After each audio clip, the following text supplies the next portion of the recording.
Welcome to the Crypto Megan podcast. I'm your host, Megan Nilsson. I'm a high-end crypto and NFT portfolio and Web3 strategy consultant. I'm currently on a world tour as a Web3 keynote speaker at all the biggest Web3, tech, and fintech events around the world as an industry leader to educate anyone from beginner to C-level executive, and of course, to advocate for women in Web3. My mission is to inspire new people to get involved in the crypto and NFT space with quality, entertaining information they can trust as pioneers in this cultural and financial revolution, a paradigm shift.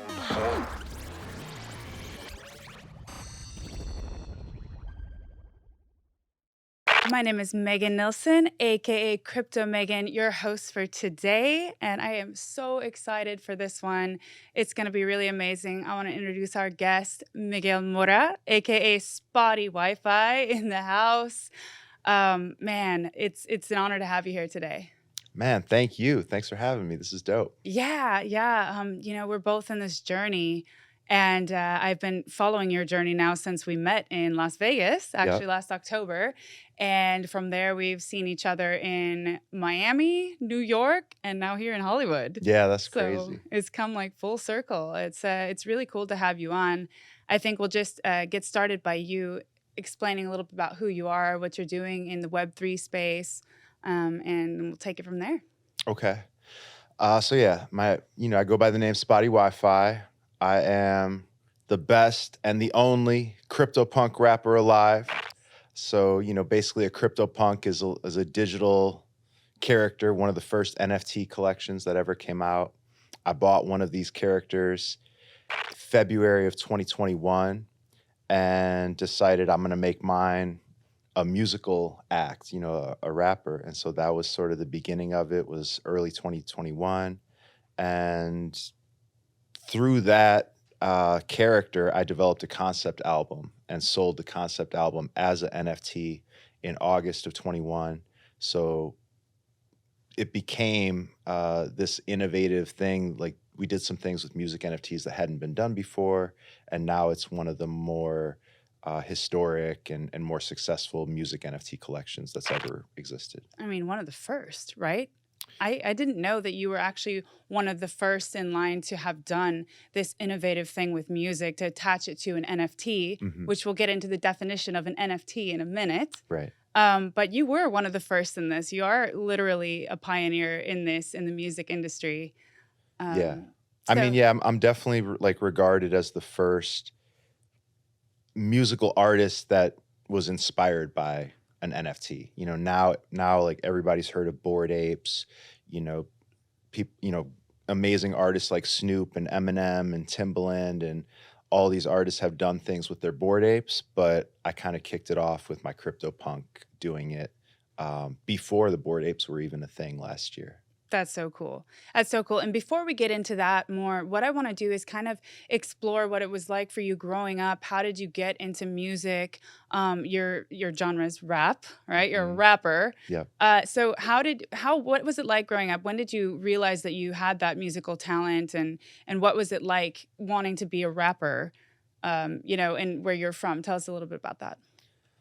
So my genre is rap, but I am going to be doing a lot of dance music next year, which I'm really excited about too. So stay tuned for that. All right. Growing up, I actually played the piano. I took piano lessons when I was a kid, played the piano like in church sometimes, sang in church. And other than that, I just loved listening to music. My mom would listen to the oldies station, like whenever we were driving around. So like, all sorts of stuff from the 50s and 60s. My dad would listen to like a lot of Enrique Iglesias, who we just saw on the Walk of Fame, and other like Latin music. And it was no hip hop in our house at all. It was really just going to school that I kind of became exposed to hip hop and began to love it like in middle school probably. And had no aspirations. Like, I'd never really thought of myself as being a musician or being a rapper until like college days, or late high school. Started recording and then taking it more serious and taking more seriously in college and after college. Right. So you went from playing in the church and classical Mm. piano and oldies to rap. Let's take it back a step. And where exactly did you grow up? I grew up in Rockford, Illinois. It's about 90 miles west of Chicago. Okay. Yep. And I have to say, I kind of already knew that because when I met you in Vegas, we were really kind of just opening up about what we did. And I'm also on this Web3 journey on a Web3 world speaking tour. And I noticed a little bit of a Midwest accent. And I haven't heard it since. But I actually think Chicago. Chicago. All right. Yeah, I heard it. I heard it and I never heard it again. But I told my mom and she's like, I didn't hear it. So I think that's super cool because it's just so different, everything. And you started out with such a different background to where you transitioned to today. Yeah. And your name, you have Latino origin, right? Miguel Yeah. Mora. Yep. My dad is Costa Rican. My dad's born and raised in Costa Rica, came here as a teenager. And so, yeah, so my sister and me are, what's that make us, first generation or second generation? I don't even know. Something like that, yeah. But yeah, Yeah. something like that. But that's cool because you wouldn't know unless you speak to and you find out what your name is. Yeah. Hablas español. Sí, poquito. I think it's really cool that I live in Spain. I'm from LA, but I've been living in Spain for the last 12 years. And I think it's really cool that that's kind of your background. And I think it's going to be really relatable to a lot of people as this genre grows, as NFTs grow, as all of you as an artist. So I think your story is really cool. So you went from church to rap. What did your parents think of that transition? When I first started, I had a rap group that I started called The Bridge, like many years ago, and I didn't even tell my parents about it, and they found out about it because we made it into like the local newspaper. Wow. And somebody showed them like that the writer for the paper was like talking about how our album was hot and was dope and stuff. So, but they were very supportive. They were like, "Why didn't you tell us about this?" Blah blah blah. I was like, "Well, did you listen to it?" Yeah, it can get a little explicit, right? Especially if you have that kind of like more religious upbringing. I'm just assuming since you were doing church music that could have been an interesting transition for you. Yeah, because it was like all party music, when I was starting out. So like college, college vibes, just party music, drinking and girls and stuff like that was kind of the content. But they were always very supportive. They would come to shows and stuff once they kind of knew that there were shows to come to. But yeah, that's one thing, right? Actually knowing that this is a movement, it's happening, and yeah, and there like definitely you could hear, especially my mom's musical taste influencing my music, and she knew that. Like I did an album called Music for the End of the World, where I basically like used some unauthorized clips from this War of the Worlds radio show that she like had taught me about when I was a little kid. That's cool. And like even when I was growing up, like some of my favorite music was like samples of like Hard Knock Life, from Jay-Z, and like other like Puff Daddy taking old songs and flipping them, or Busta Rhymes, or eventually Kanye. And that was like my introduction to hip hop music, was really Jay-Z taking songs and me being like, oh, I recognize this song. Right. But and it's kind of different like and it's cool. that in the style and the way that it's put together, right? Yeah. I just heard a thing lately. I don't know where it was, but they were talking about Kanye, how in his music he takes bits and pieces and mashes it up well, and he's trying to do that also in like written word now, and trying to express his thoughts and the way he puts together music. And I thought that was really interesting. Yeah.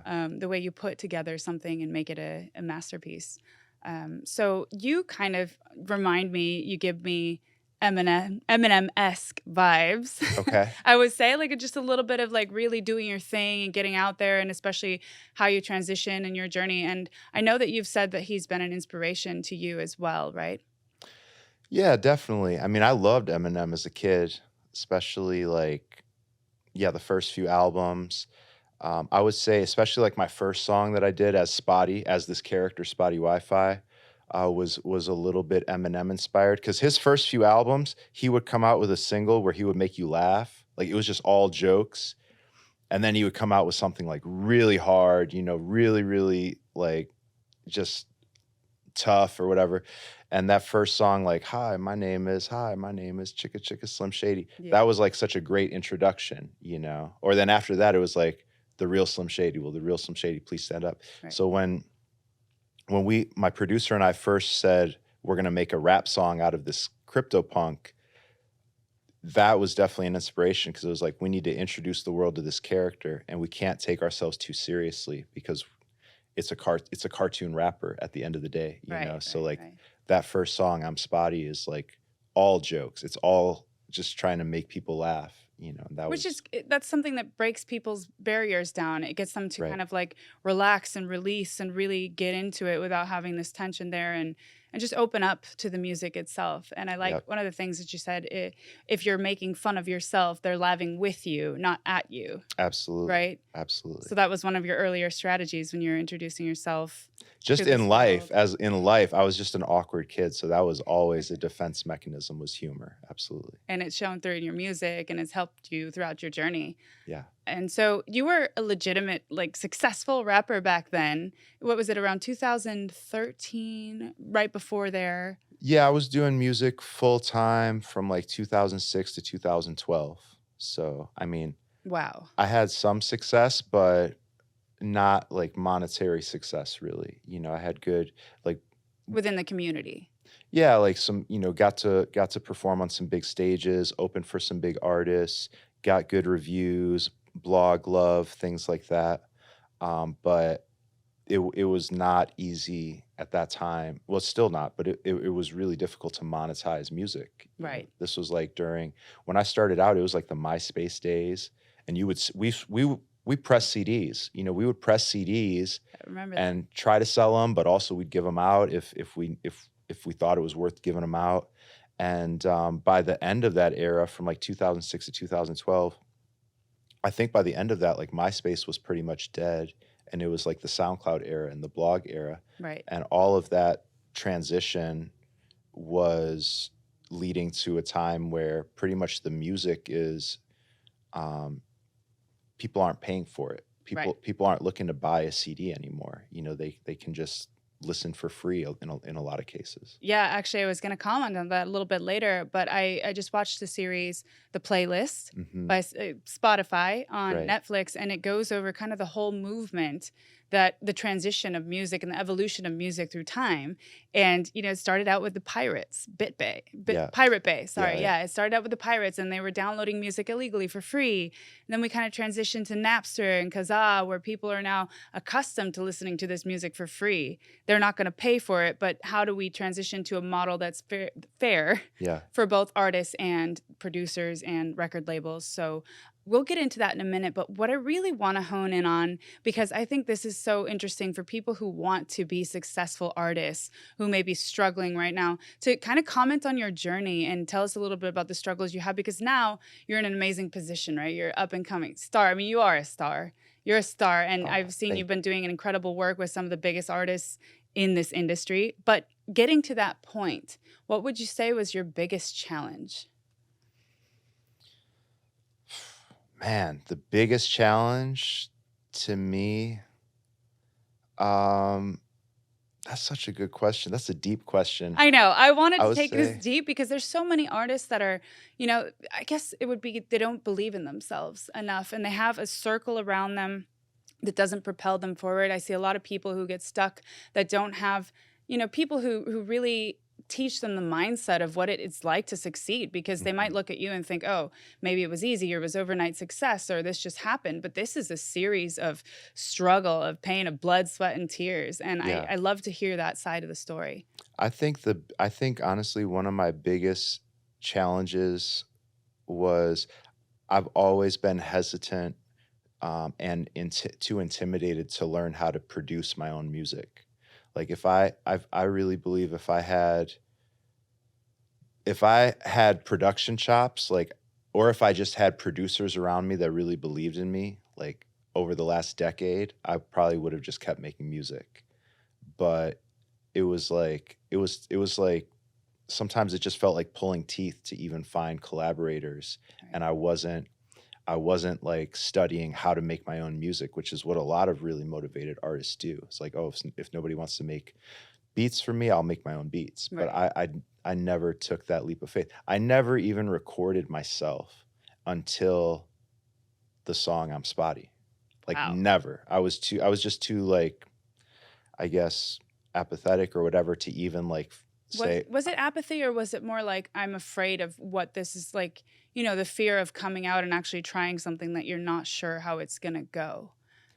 I think it's I think I just have I'll blame. I think this is like kind of a cop out, but I think I just have like a certain level of impatience or maybe ADD where I'm not good at like I want to teach myself Photoshop or I want to teach myself Logic or I Right. want to just download a program because I've always had like the hardware to do it. I've always had a computer, but something about just taking that first step and humbling yourself enough to say I'm going to start from zero and it's not going to sound good at first or it's not going to look good at first, but I'm just going to claw my way, one step at a time. I never took those steps with producing music. And now, you know, that's one of my greatest blessings is like I have a lot of really dope producers that want to collaborate with me and that Yeah. makes it so easy, Yeah, I so saw much you easier. just you did one with Bun B. Yep. Can you remind the audience what Bun B is famous for? Yeah, I mean, Bun B is a legend from the UGK, His biggest song. Underground Kings. I mean, most people have heard the song Big Pimpin', which is Yeah. probably their biggest song. Well, their biggest song is I Choose You, probably. Everybody's heard that at a wedding or a wedding party or something like that. I don't know. The Big Uh, Pimpin' was pretty. Give us a few. The Big Big Pimpin'. Pimpin', spending G's, Yeah. Uh, I remember that from growing Jiggaman, up. Pimp C, and BUNB. The Yeah. BUNB is Bun. That's Oh, Bun yeah. B. So yeah. yeah, we did a song together in late 2021 called All Time High, which I'm super proud of. That was crazy. Like I dropped my album in August, which had no guest appearances really. And then 3 months later, released a song with the legendary Bun B, which is crazy. Right. That's really cool. So you've had your own struggles to get to where you've gotten. So then there was a point where you decided I can't continue with this right now, and you took a break and you got a day job, we call it, Yeah. right? What did you transition to at that point, and what were your thoughts? So I started working in advertising. I got an entry-level job doing media buying, which basically means you're just helping a big company figure out where to spend their ad dollars. Right. Online, in my case, online, digital. And that was cool. I liked it. It was fun. I got to be creative and thinking about like websites to partner with, content ideas. And I just started to focus on that. I planned to keep doing music, but it just kind of like fell to the wayside, became a back burner thing and got good at my day job and then got familiar with that, what it feels like to pay your bills on time and things like that. And just never really looked back. And so went from 2013. I started that job in 2012. I put out my last album before Spottie Wi-Fi at the end of 2012 and then didn't write another song until 2021 with Spottie. Wow, that's a long time in between. And what brought you back to that? I mean, having let it go for so long without making music, what was the turning point for you to get back into it? So really it was losing my job because of COVID. So like I had just There was a made silver lining of COVID. yeah, very much so. Like I had just become a VP at a big agency. So it was like a dream. It was like everything I had been working towards because I was like climbing the corporate ladder and got this job at a big agency. At the time, they were like the top in terms of billable dollars, the money coming in from ad spend. They were the biggest agency in the country. Wow. And I became a VP there and was living in a high rise in downtown Brooklyn with my girlfriend at the time, who's now my wife. Oh, yeah. and Spottie I met Wifi. your wife. I love her. Yep. And also what you've said about it, which I feel also my own journey on this Web3 world, speaking to her that I'm in. My husband is my rock, my supporter, the person who, like we said, you have to have people in your group in order for you to succeed that lead you to that successful mind point and mentality, because you have to take risks. Yeah. You have to believe in yourself. You have to go for it when others won't a lot of times. And so that kind of support is incredible. And I've seen her, and you two are just amazing together. She's just the best. She is. I mean, she so. is. There would definitely would be no Spottie Wi-Fi if it wasn't for her, because like that. we were living the dream in downtown Brooklyn. You know, I had a great job, and then COVID hits, and I got furloughed at first, which means basically there's no work for me, but they're still paying me a small percentage of my salary. And so I started freelancing, you know, so I was getting, at first it was kind of good because it was like, I'm furloughed, I'm still getting this money, and I'm freelancing. So now I'm getting some extra money. What everybody was kind of feeling on COVID with the stimulus going on, and like, I missed out. Yeah, I should have done unemployment, actually, because I would have made a lot more money. But I was nervous because I kept hearing horror stories about people not getting their unemployment. Because I could have gone off furlough. I could have opted for them to just cut me off and then done the.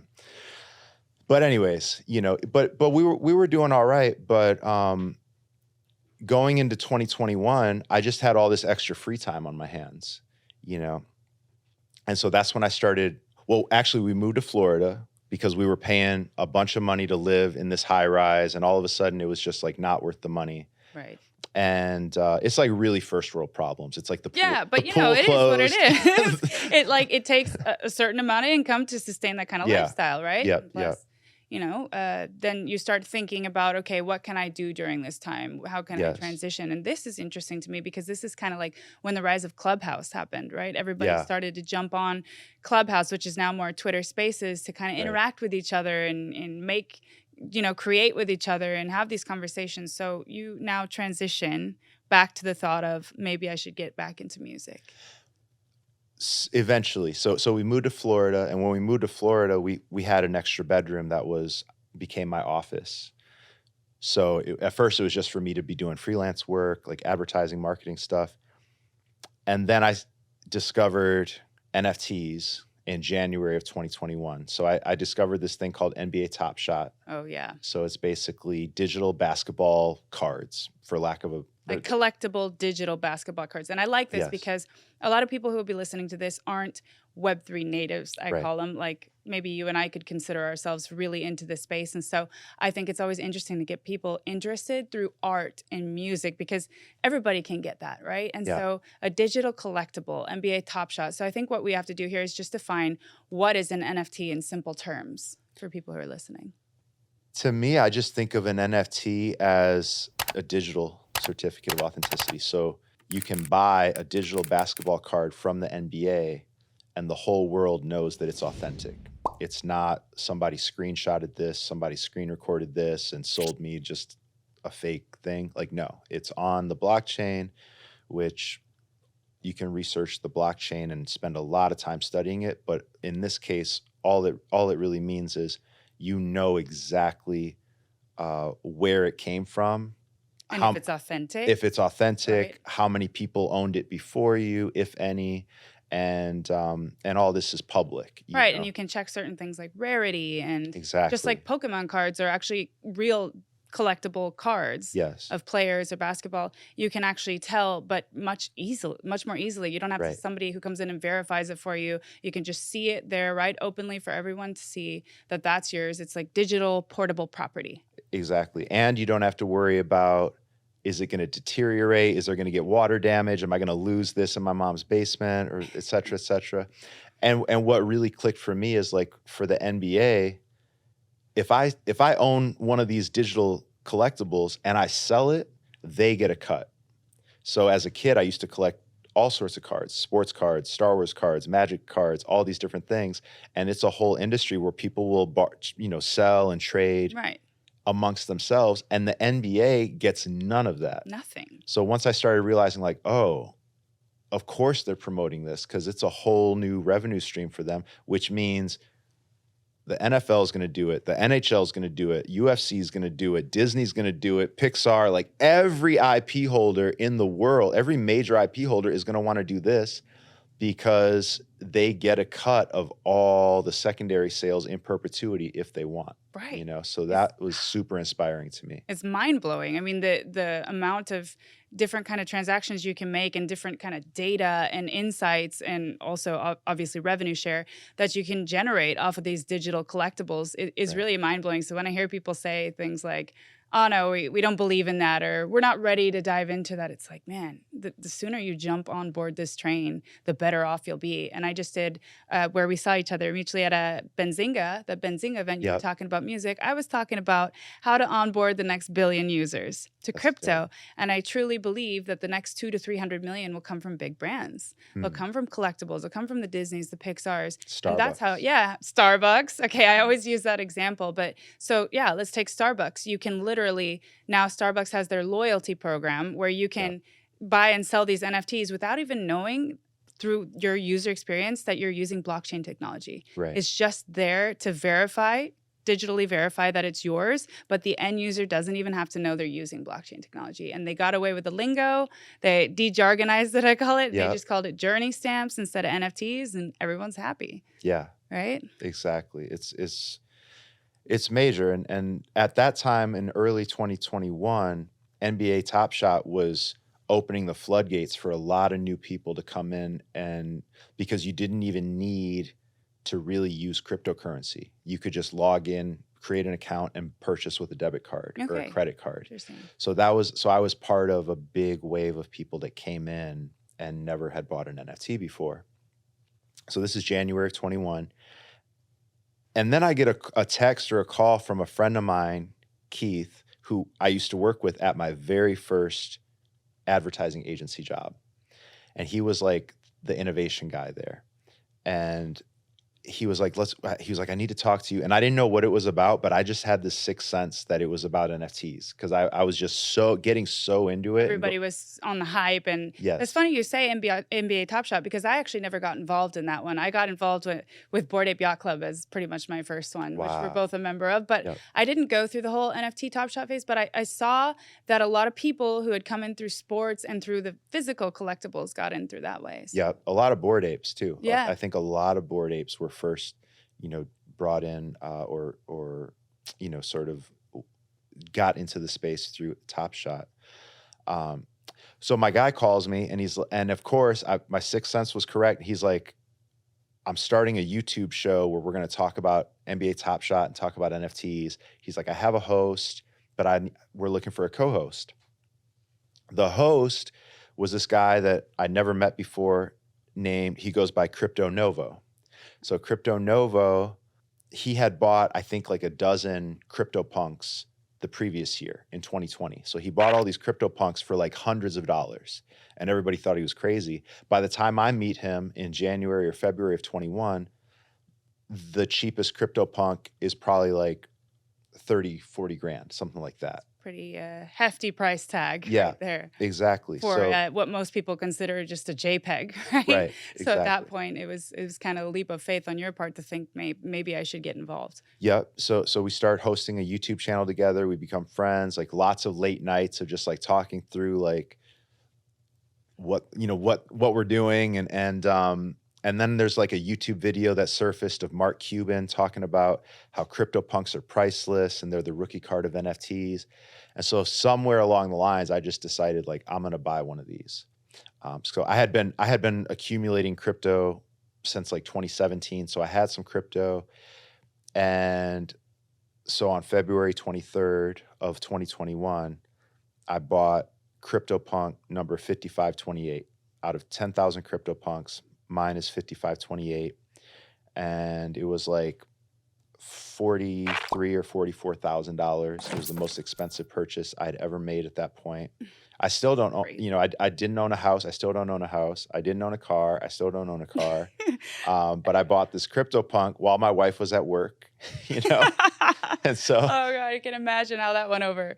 She was working an overnight shift at the hospital. I think I made the purchase at like 4 a.m. And I just stayed up because like my adrenaline was up. And then she got home And I was like, babe, I got to tell you something. I did something.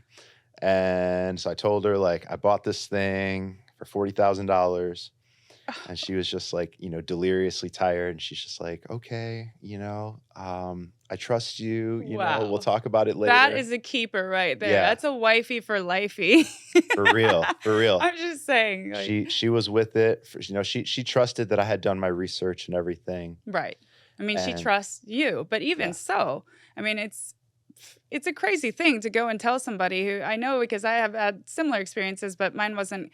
I'll get into that in a minute, but just telling them I'm going to spend this amount of money on what they just consider or know to be just a JPEG, a right. picture of something, like that's she has Yeah. a lot of faith in you.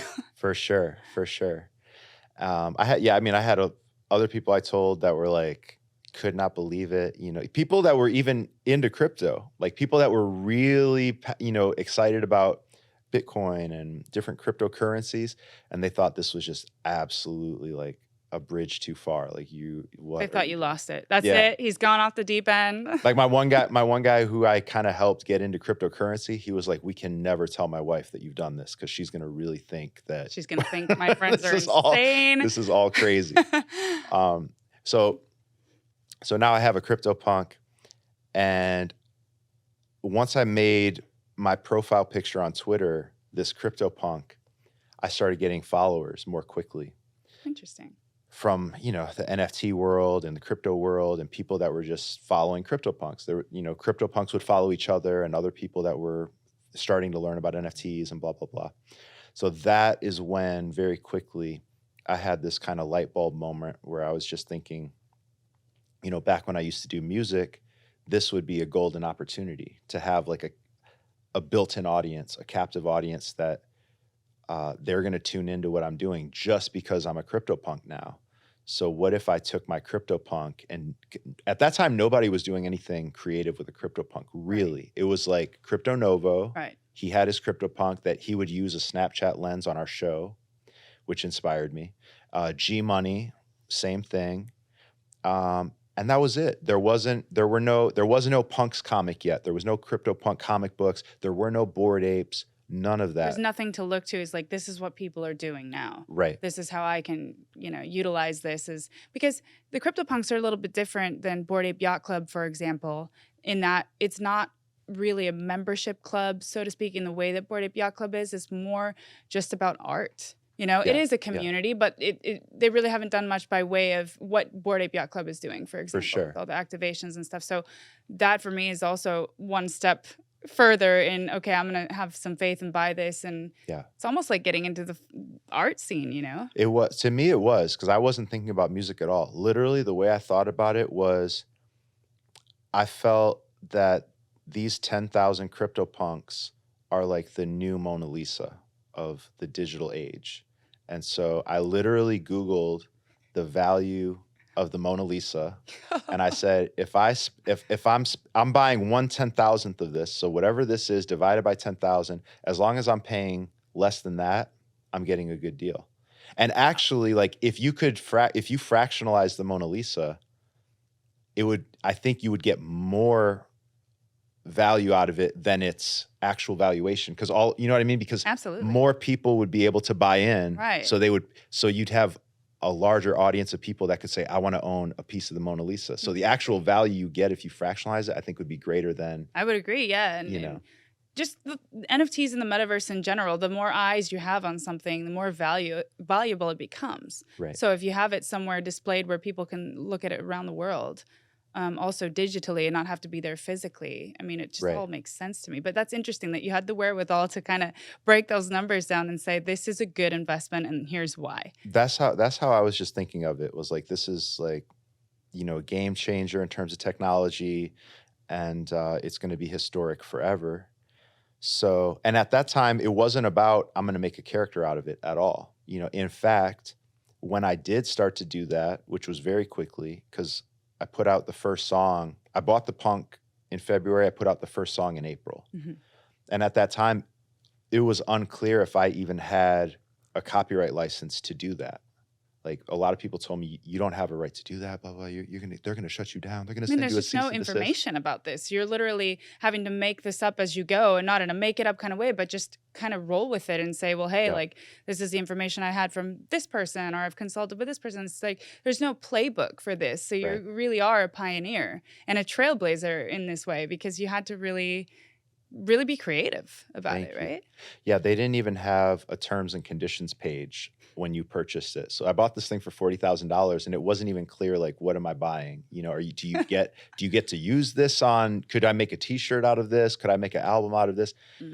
But I just said I'm going to do it, and if they do send me a cease and desist, that would be a huge win. Right, If because they're paying attention to you, right? That's eyes on you. If they acknowledge it at all, that's a win. So we were just like, let's just do it and see what happens. And then, you know, the people supported the first song. We put out the first song in April. Nobody in the CryptoPunk world or the NFT world had seen anything like it. And we got a lot of support. We got a lot of love. We made animated music videos, which nobody had seen that really before with a CryptoPunk. And then it just kept going, you know, by May. Like right after we released the song, they announced that they were doing the first ever auction of a CryptoPunk at Christie's. Wow. In So New that's York. really validating then. You're seeing Christie step up and say, Yes. yes, this is art. There is a demand for it. It is high end. That's really cool, because when you're spending, I mean, I don't know if this has happened to you, but I have a similar story to when I got into NFTs. I've been in crypto for a long time. So my transition to NFTs was pretty natural. Like, okay, I got to check this out and see what's going on, because it's an evolution of what I've been doing already. Right. And I kind of was gone for 10 days, pretty much behind the computer. My mom calls it going into the matrix. Yeah. And she's like, you're in the matrix now? Yeah. I didn't come up for air for about 10 days. And then finally I made a presentation to my husband. And I said, same as you, you know, but it wasn't a $40,000 price tag at the time. It was a $15,000 price tag, which was still like, wow, okay. I'm going to tell my husband when he comes home from work, just like money, like what you would do for car shopping that you spent months researching. So Right. I saw these apes, the Bored Ape Yacht Club, and I was looking at the mutants because they were obviously a better entry point at that time.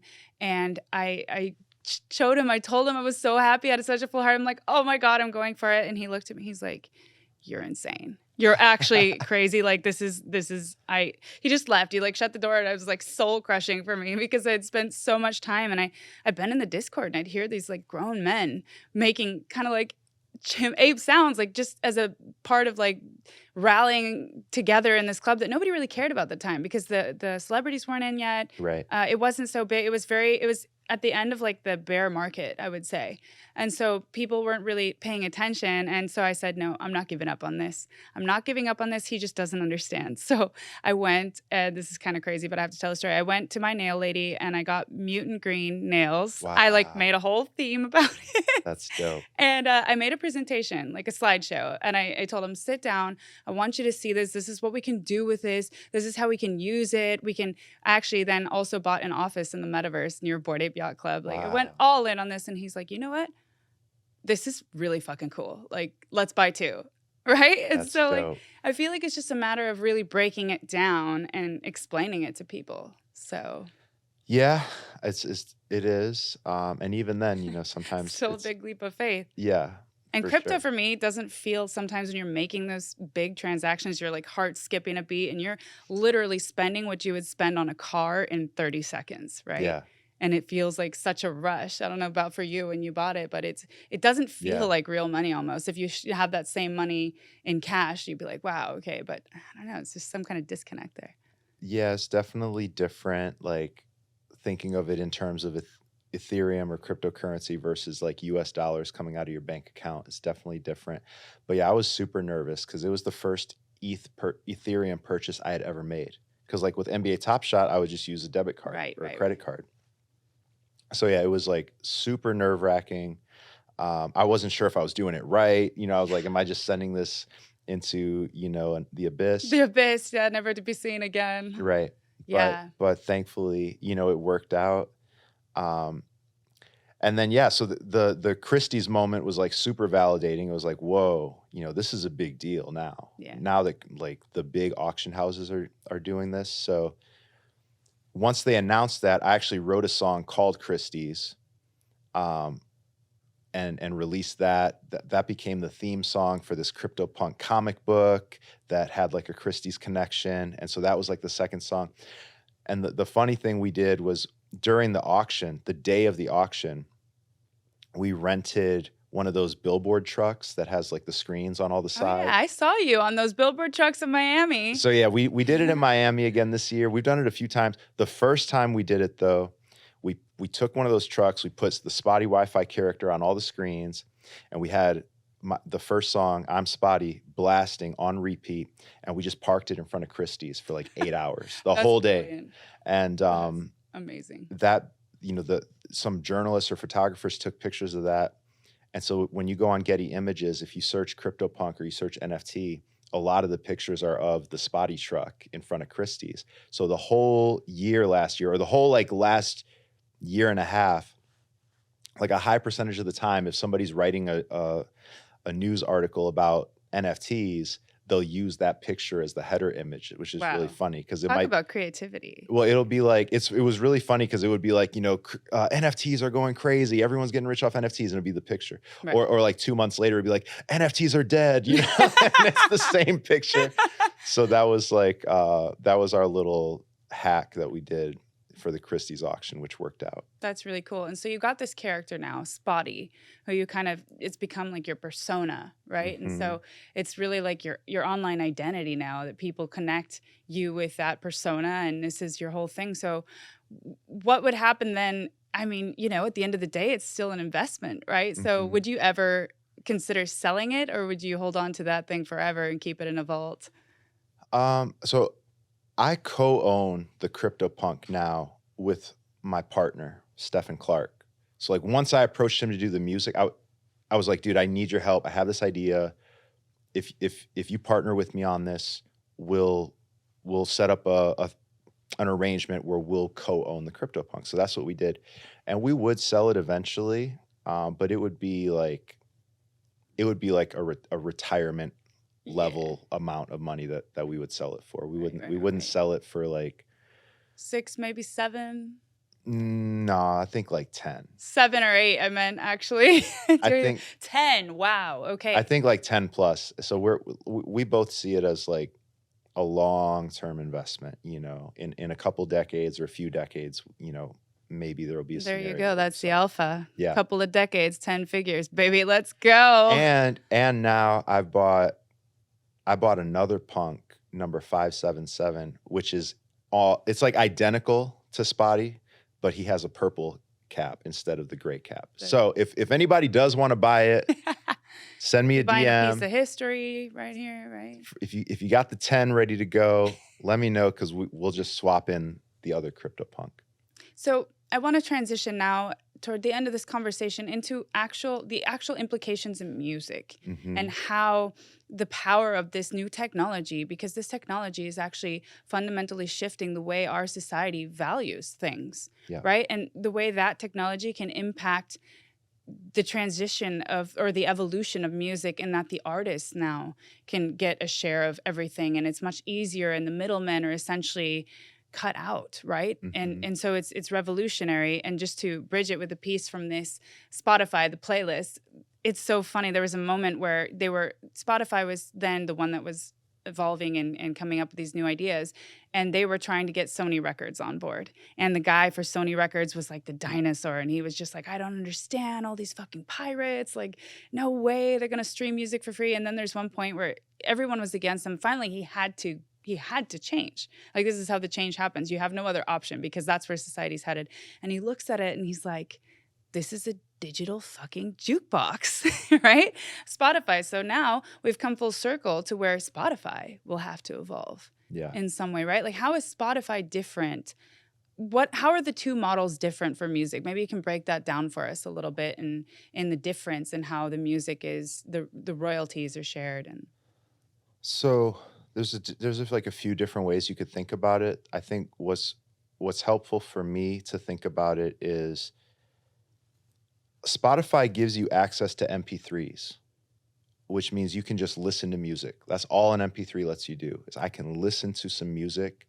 And And technically speaking, I'm really only supposed to listen to it for my personal enjoyment or like with some friends. Like it's not supposed to be like, this is how I'm playing music, at a concert or at an establishment where music is a big draw or anything like that. It's not for commercial use. Like you have a license to listen for personal enjoyment to that music. Same is true when you purchase an MP3 on iTunes or wherever, which people really don't even do that much of anymore. But with an NFT, I can give you the MP3. I can give you the ability to listen to the music, but that is like just a starting point. It's not the end point.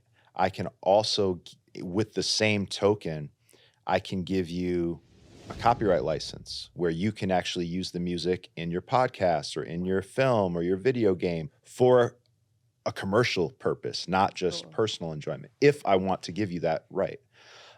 I can, with the same token, unlock physical merchandise, more digital collectibles, and through whoever merch. owns your particular music NFT. So let's break this down. Right. How does this work? So you actually, before we break it down, I want to talk about your mega moment of success when you dropped your NFTs for the first time. Mm-hmm.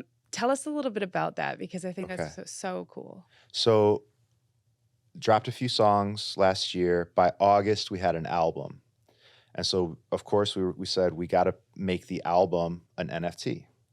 And we wanted to make sure that it would be historic by innovating and doing things that hadn't been done before. So, as I was kind of alluding to, we offered a copyright license. So if you own an NFT from that collection, or most of my collections, then you actually have a sync license for that song.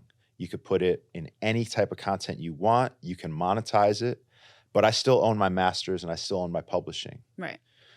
Which is, is pretty revolutionary, because what it means is if you own my NFT, any brand could approach you and say, because you can sublicense it.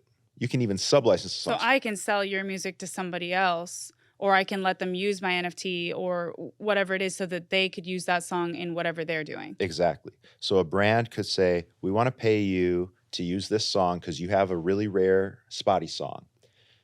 You get some cash up front. It's called a sync fee. Then they place that song in a film, maybe, or they place it in an advertisement. And if that airs on broadcast television or terrestrial radio or Spotify or wherever this advertisement airs, I'll get a performance royalty because I still own my publishing and my masters. So I get a royalty from the song being played or performed in public.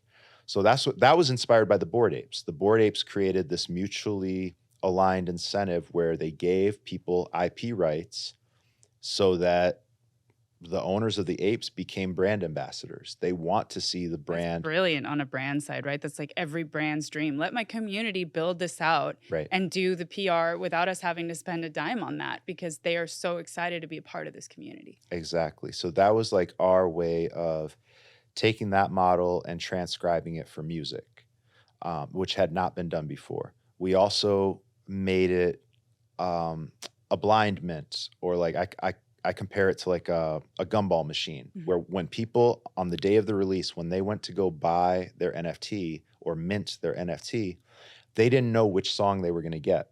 That's cool. That's exciting. And that hadn't been done before. They might get a song from the album, or they might get a remix. The remixes are really rare. Some of the remixes are one of one. And they had rarity traits. So like we took the drums from one version of the song and the bass line from a remix of the song and the synths from another remix of the song, and we would mix them up and make these different combinations. So the same way you would look at a Bored Ape and be like, oh, this one has gold fur, that's really rare, or this one has crazy eyes, that's really common. That's what we were doing with the instruments, the instrumentation, or the stems of the song, which again hadn't been done before.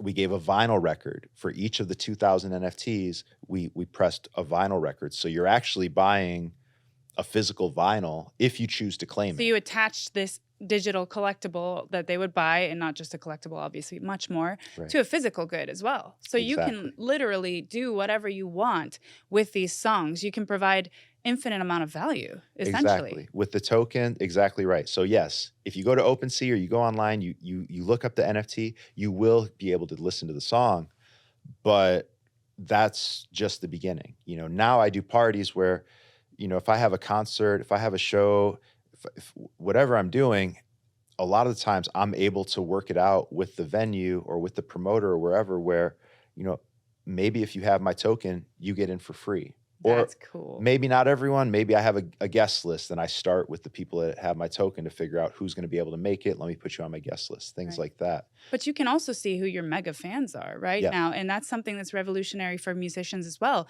You can reward your mega fans for being there for you, for supporting you. I mean, it's just so much different. You have direct access to your community and to your fans through these NFTs. And I don't even need to know their names or their address or any of their, PII information that they might not want to share with me. They might choose to share that information with me, but especially for a big brand, that's huge. Right. Because, every time you buy something from 7-Eleven, they're asking for your email or whatever. And it's like, I don't want to give you my email. All your personal information that's completely irrelevant. It doesn't mean anything to unlocking these benefits. And yet you have to give that time and again. Right. And this is just a more efficient way of doing it apart from the privacy. On that note, now a short word from our sponsor, Ethermail, the Web3 email solution. Listen to the end to find out how you can earn 250 EMC tokens and subscribe to Crypto Megan on Ethermail to get exclusive access and updates. The link is in the description below. Backed by blockchain-synced real-time data, Ethermail finally allows you to stay up to date on all your digital assets by just connecting your wallet. Since companies have to pay to access a user's inbox, an extra layer of spam protection is guaranteed, and advertising overload is disincentivized. Keys are stored on the blockchain, so they are only accessible by the user that logs in. You already have an anonymous inbox waiting for you with the latest information on the tokens you hold. So that was basically my drop for the debut album. So that was August of last year. We sold 2,000 NFTs, 700 supporters purchased them. They were about $97 a piece at that time. It was 0.03 Ethereum. Okay. Ethereum was worth more at that time. So it was 60 ETH in 60 seconds or under 60 seconds because it sold out right away. So that was about, just under $200,000. Wow. And then my God. Wait, let that sink in, okay? Right. You're telling me you made 2,000 different tracks or in NFTs, right? And sold those only to 700 people. I mean, people are under the impression that you need millions of fans to make this kind of money. And you made, just under $200,000 in 60 seconds on one drop? Exactly. I mean, that's mind-blowing. And it kind of, I had no expectation of this, but it became a case study for the 1,000 fan theory, because like that amount of revenue is the equivalent of like 40 or 50 million streams on Spotify. Wow. At that time, I had like fewer than 10,000 streams on Spotify. I had 5,500 followers on Twitter. Like I had very, very little, a very, very small audience, and very, very few streams online. And you dropped your music at that time when you had so few streams in Spotify. That was when you did this drop at this point. So you're thinking, you're not knowing what to expect, right? Because in the traditional world, you do need those millions of streams. Like, what is the difference then in the Spotify model than in the actual NFT model for artists? And well, the whole music industry is designed really to, it's driven by ad dollars on platforms like Spotify or Apple Music or wherever. So those platforms, they do need millions of people. They need millions of eyeballs, millions of ears, millions of users, right? Right.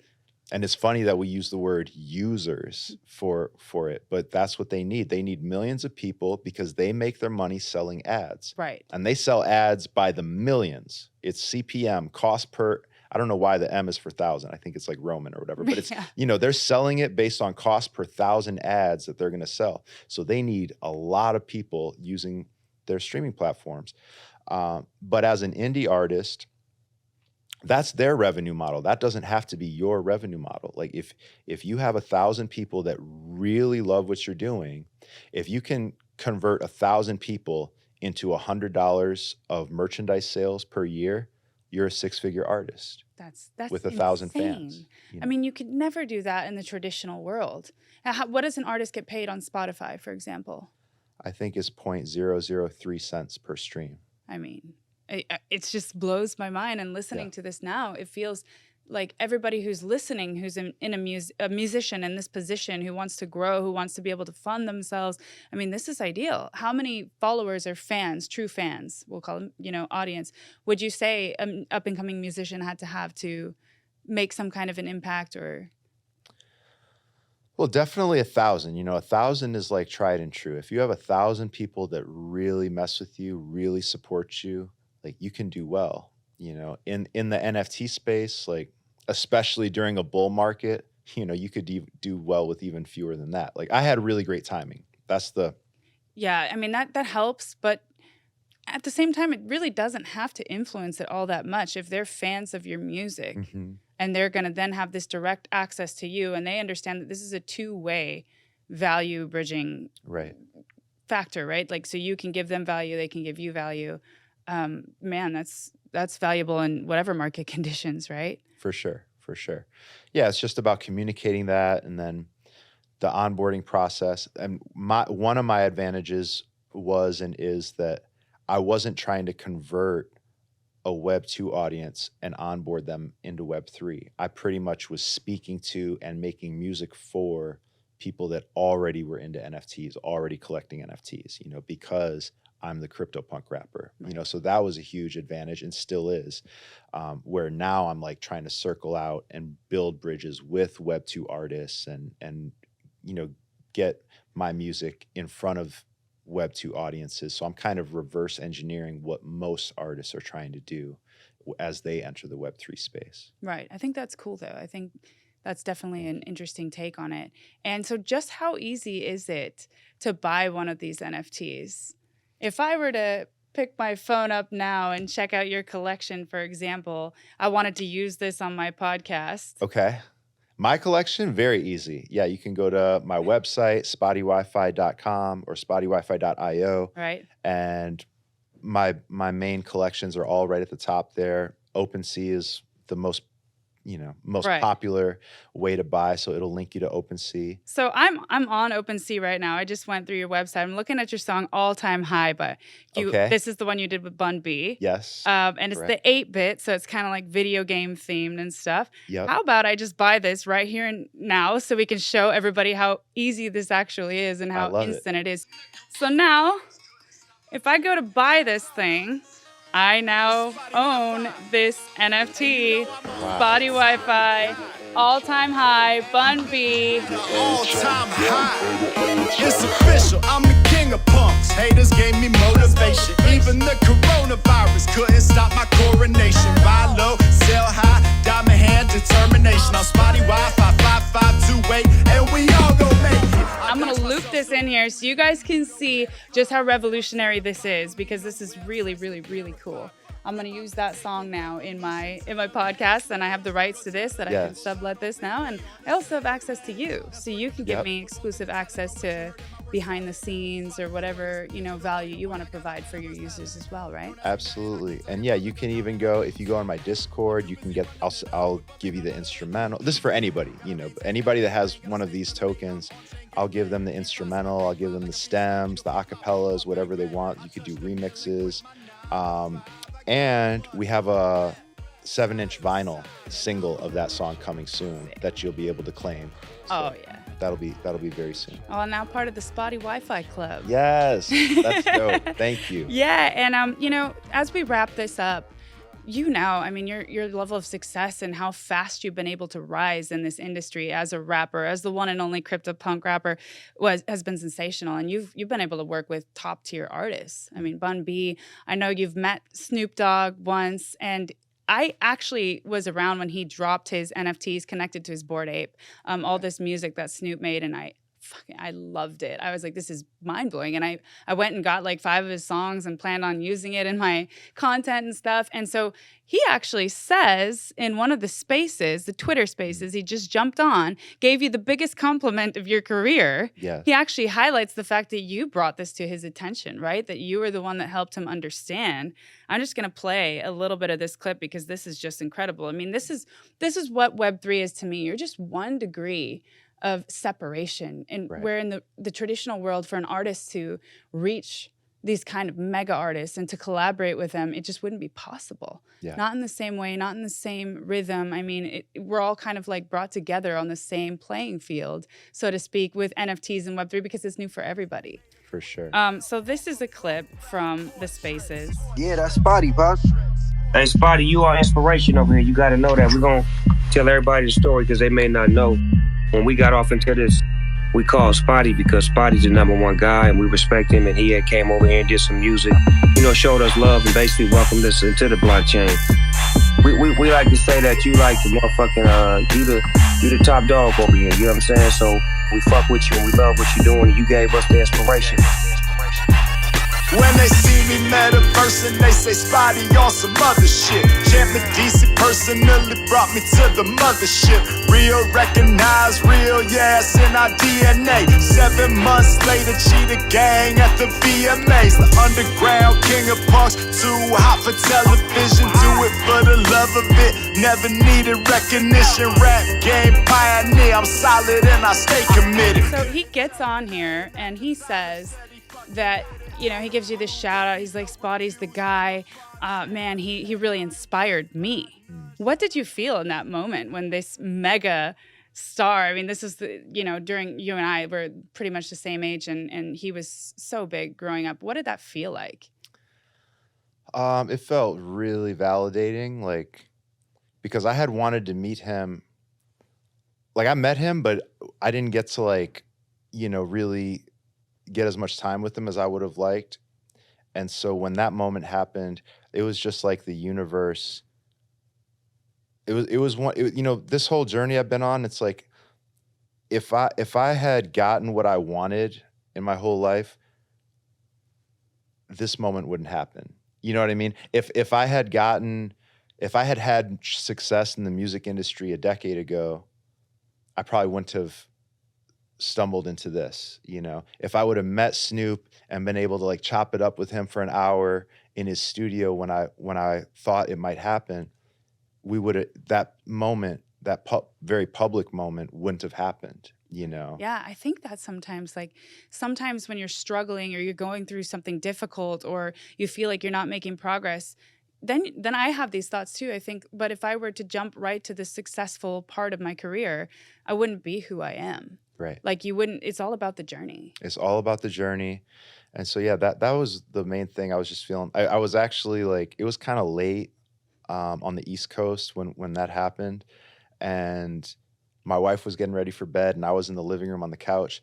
And as soon as he started talking and addressing me, I jumped up, I ran to the bedroom. I was like, babe, you know who he's talking about? He's talking about your You man. gotta check this out, man. I just got a shout out from Snoop. So it was just super humbling and just really validating because everybody loves Snoop. And in the NFT world, people are very cynical and skeptical of big names entering the space. But even in this very skeptical Web3 world, people love Snoop because he really led. He led as a collector really first. He bought, he owns at least one CryptoPunk. He owns Bored Apes. He owns a bunch of metaverse land.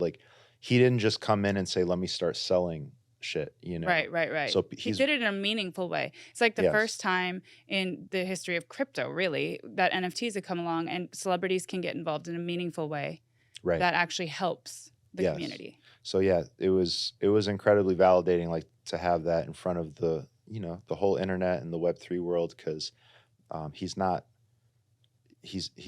just anyone. He's Uncle Snoop for a reason. Right. Yeah. That's amazing, and congratulations on that. Thank you. I want to hear your up and coming plans, what they're going to be. I know you've been making music here in Hollywood and LA, where we are now. Mm-hmm. But so for anybody watching this who's an up and coming artist, maybe they're struggling, maybe they're afraid to put their work out there to the world, what kind of advice would you give them? Because also they might look at you and say, oh, I missed the boat on this now, or they might feel that anxiety of, oh, I'm too far behind. And to give a shout out to this guy, his name is Nick, Nifty Nick. He hosts the Nifty Alpha show. I don't know if you've met him, but yeah, at the Gary Vee thing in Minnesota, he said, I remember this moment and it really impacted me. She said, you know, there's so many people making podcasts and content. I mean, there's not room for everybody. And he just looked at her and he was like, well, if that's the attitude we're going to have, we might as well all just pack up and go home and forget it, right? So what kind of advice would you give to these artists, up and coming artists? Well, just in general, I would say like, yeah, put your music out there. Like I know there's a lot of musicians that they're just sitting on music and they're hesitant to put it out, you know, and there's probably a lot of reasons for it. Like maybe you're waiting for the right moment, or you feel like there's gonna be this light that's gonna shine down and it's gonna tell you like it's time to drop your music. But like in reality, like just put it out there, you know, like I always come back to the Kanye quote where he's like, you know, I didn't always have hot beats. You know what I mean? Like I couldn't always, like my raps weren't always good, you know? Even now, like a lot of people like, you know, check my mentions. Like everybody doesn't love my raps, but you know, there's like 1,000 people that do. Right. You know? Yeah. And that's all you need, right? 1,000 true fans is all you need. And that's it. And the feedback, even the stuff that you put out where people will tell you, like, people will give you feedback and it might not be the feedback you want, but if you just stay persistent, it'll make you stronger. Even your biggest haters will make you stronger just because you'll want to prove them wrong. And so I would say, yeah, number one, you know, don't be shy about putting your work out. Don't be waiting for the perfect moment. Even I'm guilty of this, you know. And then when it comes to Web3, it's almost the opposite advice. I would say be patient. Like, don't come in, don't start researching Web3 on a Monday so that you can sell your NFT collection on Friday. Right. Like, it is possible to do that because now it's easier to mint than ever before. It's easier to create NFTs than ever before. But at the end of the day, the people that will collect your NFTs are people that want to support you as a person, as an individual, people that love your story, people that love your purpose of why you're doing what you're doing. And so you really, just like when you're starting out and you're trying to book your first gig, you know, you gotta meet people one by one and build your core fan base brick by brick. It's the same thing in Web3. Break down doors and go everywhere. Have persistence. Yes. Consistency and be persistent and not give up and believe in yourself. One of my favorite songs of yours actually is called Believer. Yep, Believer. Was it that? And you made some lyrics. How did they go about you didn't believe in me now, but what was it's like, you know, they used to love to ignore me. Now they know they can't afford me. Yeah, that was, you know. I heard that and I was like, man, your lyrics are so, people can, I feel, connect with it so much and identify with it. So I can't wait for everybody to hear your music. I know you're going to be even bigger than you are now. I don't know what your plans are. I've heard you say that you're really just content actually being a niche artist and having a comfortable life. But, you know, we'll see where your career leads you, because I truly think that you might be headed for something even bigger than you could ever imagine, right? Well, I mean, I'm content, you know, but content doesn't mean that I don't have, you know, bigger ambitions. You know, I really think of Spottie Wifi as a character that's way bigger than me. You know, like I think about when Walt Disney was first making Mickey Mouse. You know, he was drawing Mickey Mouse. He was the voice of Mickey Mouse. He was probably holding the camera, holding the light, like doing everything. Yeah. And of course, Mickey Mouse, the character, is immortal. Like, it outlived Walt Disney. It'll outlive everybody alive today, you know, and that's how I think about the character Spottie Wifi. I, you know, introduced Spottie to the world as a rapper because that's just something that I know how to do. But, you know, next year there's going to be a lot more rap music. There's going to be dance music. Spottie's going to be DJing. You know, there's a comic book in the pipeline. And I really think Spottie Wifi, the CryptoPunk metaverse rapper, I don't think there's any format of content or storytelling that he can't exist in. And the reason I say that is because Spottie is like a big idea to me. The reason his name is Spottie Wi-Fi is because he has spots on his face. The CryptoPunk literally has a trait called spots. And that is a trait that was undervalued because, people think it's like some, is it acne? Is it freckles? Or is it some trait? They don't know quite how to place it. Huh? Right. So it's actually a rare trait. There's only 124 CryptoPunks that have spots. All right. And if you compare how rare it is to other traits, it was like on discount. It was like underpriced. And that's why I bought it. You had the conviction and being like, okay, this one is undervalued. Right. And as I developed the character Spottie Wi-Fi, I felt like that's something everyone can relate to. Everybody has something about them, whether it's physically or just, the way they talk or walk, their Midwest accent, whatever it is, everybody has something that the world would point at and say like, that's not perfect or that's not, But that's a flaw. That's a right? flaw. Yeah. But if you just own it, then that's when you're in your greatest confidence and just potential, because that's what makes you an individual. And the rest of the world just has to deal with it. It's not for you to deal with. Like that's just who you are, That's amazing. Spottie, I think on that note, we can't top that. We're going to leave it here. Hopefully go get some behind the scenes now of you making more music here in LA. Show them how it's done. Thank you so much for being here with us today. And I cannot wait to see how your career unfolds and to keep following your journey. Thank you for having me. It's my pleasure.